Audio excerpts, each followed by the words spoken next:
Is the caller there? Yes, I tuned in late, and I would like to find out if you can use more than one coupon on a product if they're put out by different companies. No. The answer to that question is printed right on most coupons. You can use one coupon per purchase, one coupon per item. There are some differences to this, and that is on certain occasions you can use a manufacturer's coupon in conjunction with a store coupon. I think maybe you would agree with me. We have a problem with the coupon redemption. The coupon, for us to be paid back by the manufacturer, has to be redeemed on the product sold. That's why we have to take great care that the cashier matches the coupon to the item. And when she doesn't do that, we have a problem not only getting paid, but then there's a possibility of fraud because these coupons are the same thing as money. What? Well, how do you mean? Well, the coupon, when we take it from a customer, if it says 20 cents on it, is worth 20 cents to us from the manufacturer. As a result of that, we have to treat that as money. If we lose that, that's 20 cents we don't get back, and yet the customer has already had that removed from the purchase price. So it's gone to us forever. So we treat that piece of paper, that little coupon, as if it's a dollar bill. That's right. I just want to make sure we understand you now. You're the food guy. You're the man. You're the businessman. You've obviously done very well. You head a very important company. Give me your speech again.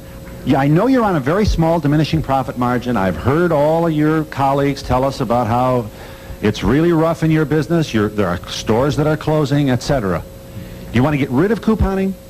I'd like to see couponing gone. A pet peeve of mine particularly, because we in Cleveland and in the East, we're based in the 7 New England states, New York and Ohio. We have a lot of stores in the inner city. One of the things that you find with couponing is that the redemption rate of coupons in the inner city stores where the people are most disadvantaged and need the help the most is the lowest. It sometimes runs as much as only 1/3 of what the suburban stores will redeem. And one of the reasons is, pardon me, is that the coupons are often available in the Atlantic Monthly and Esquire and other magazines. Exactly. That it's in the newspapers that these people don't often subscribe to. It's in magazines that they don't get.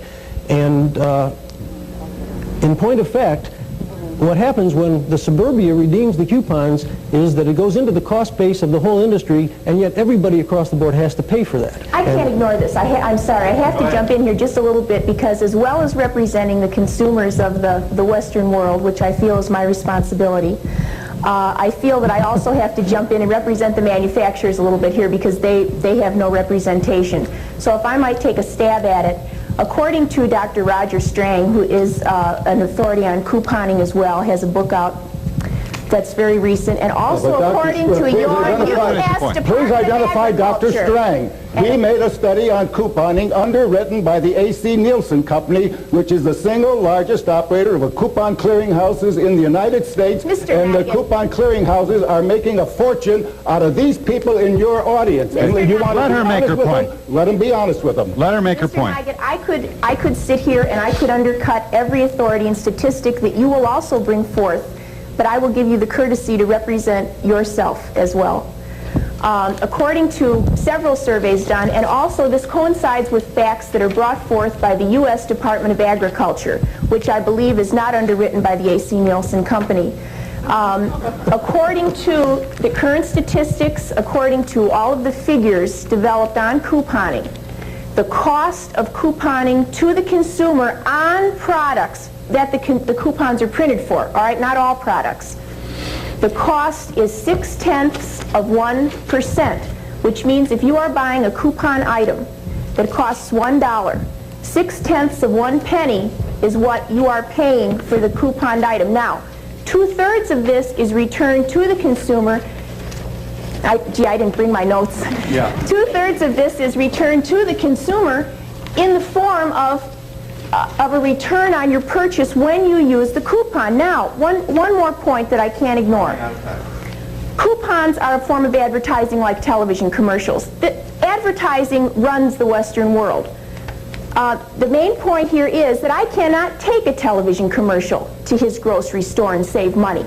Coupons are the only thing that give me the option or the choice. Yes. And you are terribly good at it, and you really do have our admiration for what you've done. But this point also has to be made. If we can see this visual. We have a visual here which will show you the numbers of redemptions in coupons, figuring if 13.8 billion coupons were distributed in 1979, only... That's face value, right, face value. 13.1 billion of that were never used. Never used. So a mountain is giving birth to a mouse here. Most coupons go in the wastebasket, in the trash can. We see. Let me just see that once again. Yes. Now, as inflation becomes a little more difficult, couponing becomes more useful. As you can see, in '75 it was even less. If it's on products that you want to buy. All right. Okay. But are you saying that consumers I'm not. buy I'm not things they sure don't what I'm want? saying. What we have to ask, though, Miss Leasure, is how much money has gone into the business of distributing, of printing, of distributing, and of keeping track of $13.8 billion worth of coupons. And who's paying for that?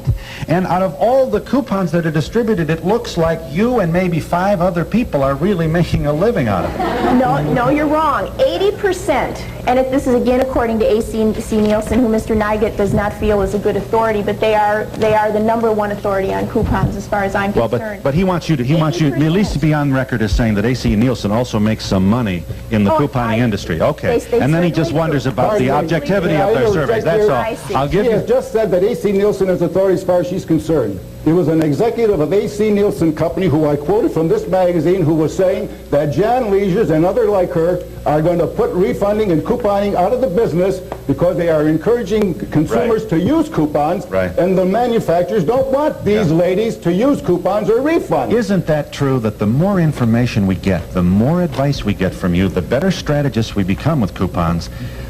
Do you really think that good old General Mills, Procter & Gamble, and the lovely folks at Kellogg's are going to sit there and watch their profits go down the dumper while everybody's using coupons? They'll cancel them faster than you can get to the supermarket. No, that's not true. I spoke last week with a representative from the Grocery Manufacturing Association, which represents many of the major manufacturers that do use coupons.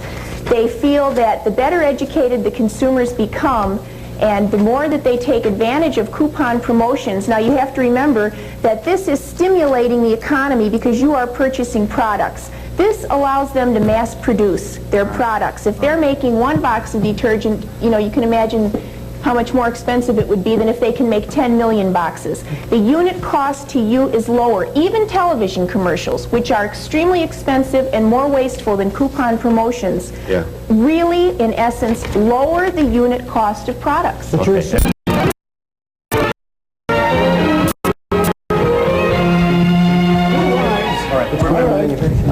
Yes, ma'am. You want to... I'd like to know, when you're sending in your labels to show that you have bought a product 3 or 4 times and you get a return of $1, are you falsifying your name? Because I saw on this paper or label that you can only do this 1 per family. So what are you doing in order to do this? No, that's right. As long as it is a limited offer, and I have to say this because this would be something that would make prices go up. No, it's 1 per person, 1 per family, unless it says unlimited and each one has to go in a separate envelope. Well, but how in the world do you enforce that? How do you know we're related? They have, if we go up with the clearinghouses that monitor these things, and the large corporations have a very big stake in it, obviously, and they are all monitored on computer, and that's why many consumers will receive a rejection notice. Sometimes when people with in-laws live in the same apartment building, one of them is rejected because they have the same name and address. Aren't there